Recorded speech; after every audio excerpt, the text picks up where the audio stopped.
Just changing gears a little bit, there's all this great technology that's coming through, but at some point we have to be reasonable as to what we're going to get into our hospital and how to get it in. Convincing your hospital to invest in navigation, robotics, AR, VR, that's a tall task. And I actually, when I first made this talk, I tried to get anyone to give me an older version of a talk so I could kind of build off it, but no one talks about it. No one actually discusses this. So I thought I'd the best way to discuss these issues is to obviously get a lot of perspectives from people in the group, but also to go over my experience at Cedars and how we got things done. And I think that'll be a great way to start this talk. So those are my disclosures. We don't, in this room at least, have to talk about why surgeons love new technology. The cutting edge, it's new, it's sexy. The ability to develop with companies or with products to really change and transform the things we do in our OR. And ultimately, it's where the public demands it. They want us to make things better for them and ultimately to deliver the best care that we can. So current 2023, whether it's navigation, robotics, AR, VR, this talk is actually very, it applies to all parts in the current and in the future because it's a revolving door. Endoscopy is coming through, and I'm sure we're going to have new fandangled other technology. And the ultimate reality is that you got to get this technology in. It's expensive. So this was a nice paper from Australia. This group looked at some direct costs, and this is just to try to frame the problem that we're facing. Here's these are various intraoperative mobile CT scanners, the O-arm, the Zeem, the Brain Lab. And as you look at these various prices, it ranges from anywhere from $500,000 to $700,000. These are higher end, the Aero and the Body Tom. These are upwards to over $1 million capital expenditure costs. And you can't even get these things to run unless you have a navigation system associated with it. And those are upwards to about $300,000 to $500,000. And then you throw in some important, some would say important additions to the technology, including AR, potentially a workstation that that brings all the navigation and all the other equipment together, and that adds another $200,000 to $500,000. And that doesn't even get into robots. You know, we're putting in robots in our OR, and each one of these is easily outside of the circ is easily over $1 million. And so I lifted this picture off the internet. I don't know if it comes out clear, but this is a surgeon in his OR. He's using a robot. He's using AR. And obviously to get that all working, it's navigation. The robot, $850,000 to $1 million. AR VR system, tack on another $300,000. You need a fluoroscopy to merge your preoperative CT scan, and ultimately, this simple picture is $2 million. And so it's a pretty coin for a hospital that's always trying to figure out how to stay out of the red and how to stay functioning.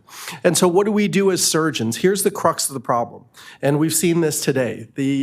We do cost-effectiveness studies, and it started way back when, but Matt McGirt, one of my old colleagues, really looked at defining cost-effectiveness as reducing revision surgery back in 2012, and that would have significant value and overall cost-effectiveness if you reduce revision surgeries.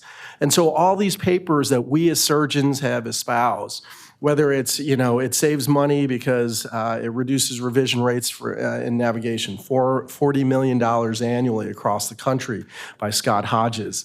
You have this paper by Fisher, Charles Fisher in the Canadian group that looks at if you do 168 instrumented spine surgeries per year, it's cost effective based off their IC ratios. And so this is the way we see it as surgeons. It makes sense because it reduces surgery. It's cost effective in that route, and that's what we publish. And we publish accuracy results as to the effect of this. And we publish things on radiation exposure. All this stuff seems like a no-brainer as to why this wouldn't be a technology that the hospital would want to acquire. It's also great for academic teaching institutions, occupational hazards, and marketing, right? But are hospital administrators really listening? Are they?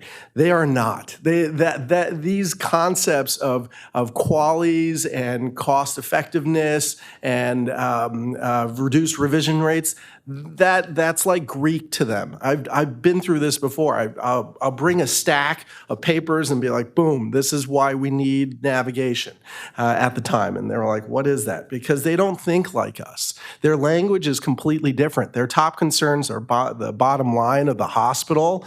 They're thinking interdepartmental budgeting. They're thinking, well, the cardiothoracic surgeons want this. The general surgeons want another Da Vinci robot. And so we're just a small cog in the overall world of the hospital.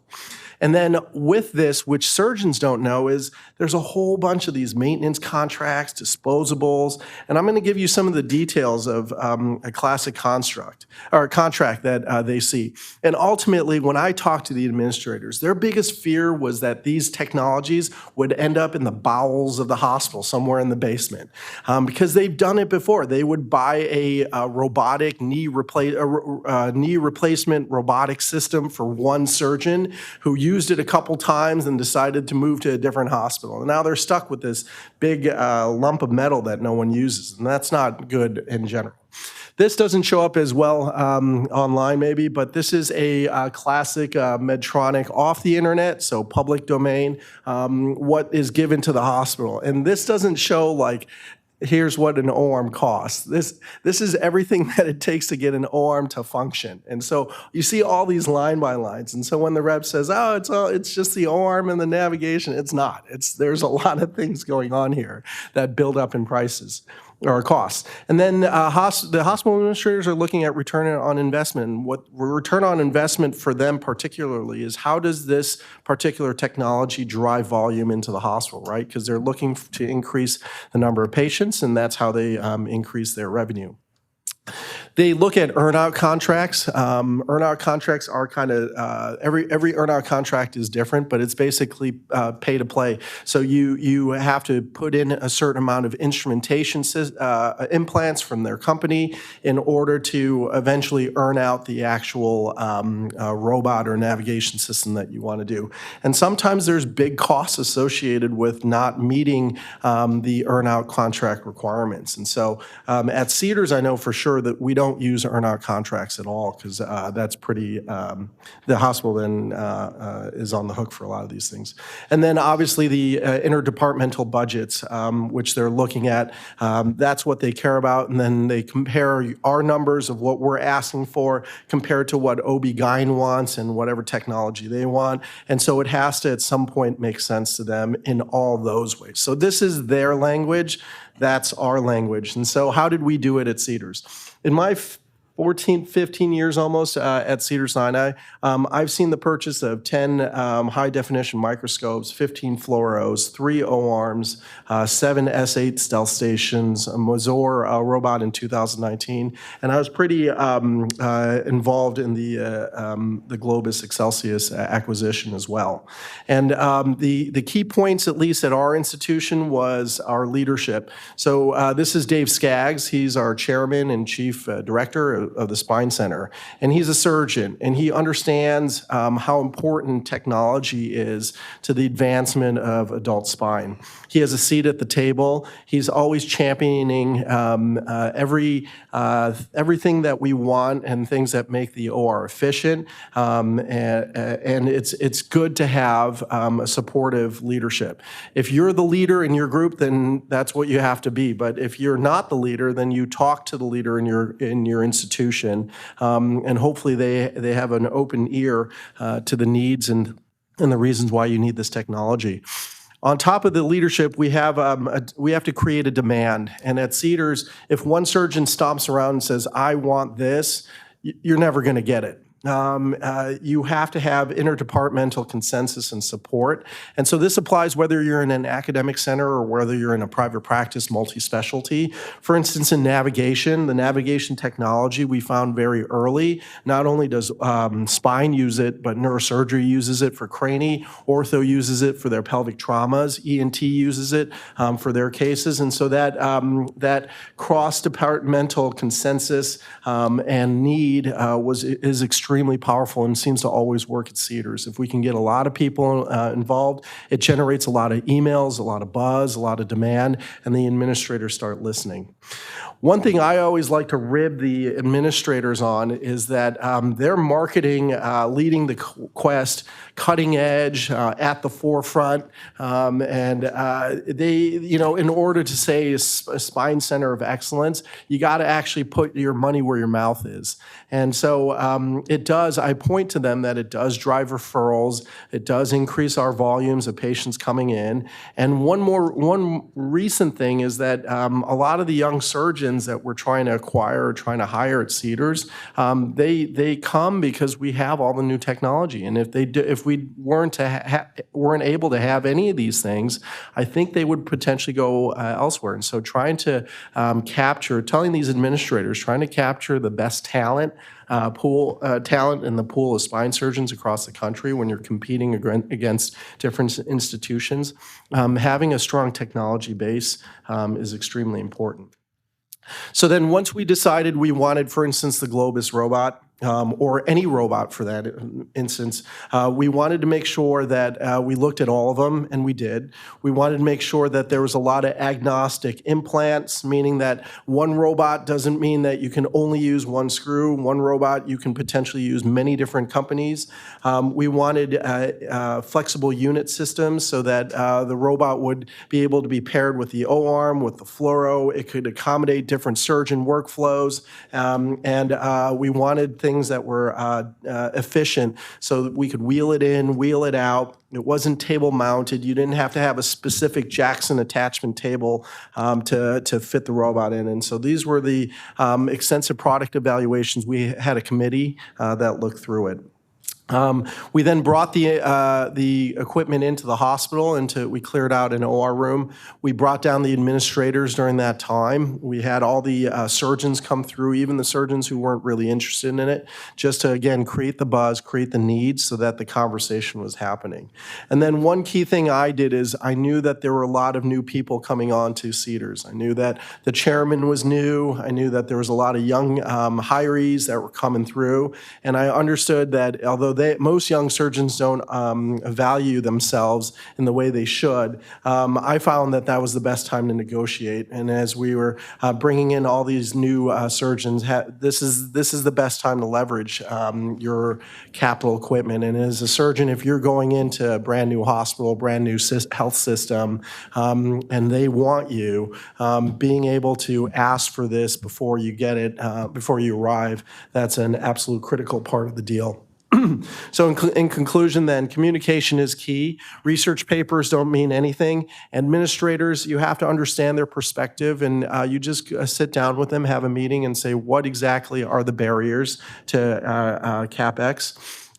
Strong leadership, getting a demand across many surgeons, across many departments is absolutely imperative. And then also to look for what's best for you, what's flexible, what instead of following what you want, really listening to the group and understanding, because I didn't want the Globus robot, I wanted another Mazor, but ultimately it came down to the Globus robot made the best sense for our institution. So that is it. Thank you so much.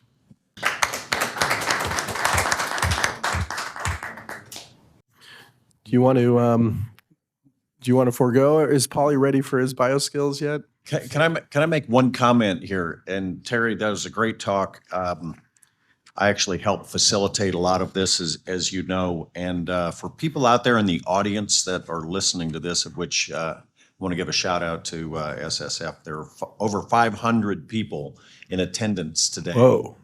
At this meeting. So to get a navigation system, just to give an example, is that not just the spine surgeons from neuro and orthopedics, but there are a whole bunch of different people that you get them on board, and it's easy then to convinced the hospital is that the neurosurgeons that do DBS have completely adopted intraoperative CT scanning. So navigation has changed the way they do their work. The cranial navigation people, it's changed a lot of what they do as well to have intraoperative CT scanning, because you can merge MRIs and CT scans to have incredible imaging intraoperatively. We also got a buy-in from the orthopedic trauma guys, pelvic guys, sacral trauma, Yep. and also the orthopedic tumor guys. They came to us, or we came to them. That's right. And said, hey, you want to learn how to do this stuff? And some of them came to us and said, we want you to teach us how to do this. So we have a whole cadre of people that use navigation. And so when we went from having our first navigation or intraoperative CT scanner, when we wanted to buy a second one, and I think we even have a third one now, there was No brainer. Yeah, It was a no-brainer. It's used like a fluoroscope. You know. And so lots of people use them. So great talk. Andrew. Great talk. Really appreciate it. It's good to be here. I'm in the middle of it. At this point. Third. What happened in our market is that we've been more centralized, and a lot of leadership positions are now moved into larger organizations, and that's happening across the country. Where you'll see, it used to be, oh, I had my hospital committee. Well, now you're dealing with a hospital system committee. And you said it. I just wanted to say one of the big pearls from your talk, and there's so much depth in there, is that you need to have people that are involved. And so having somebody from your group that has a seat at the table, and the tables keep getting farther and farther away as there's more and more consolidation of healthcare systems.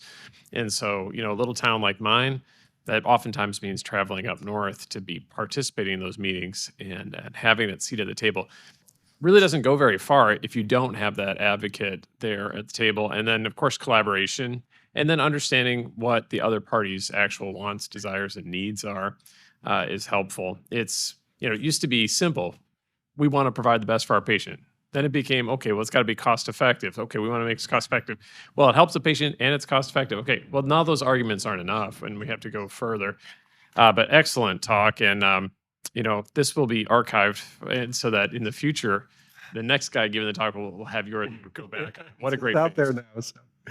But yeah, I hope you get your third robot. It's always a tough sell for us. The tipping point was our institution had the O-arms, but now we're fighting over the navigation screens, the stealth systems, right? Because you can't run stealth without actually having a system. And so the beauty was that the robots currently, both of them, at least the ones in contention, both had the navigation component and the robotic component, the freestanding navigation. They were like a 2-for-1.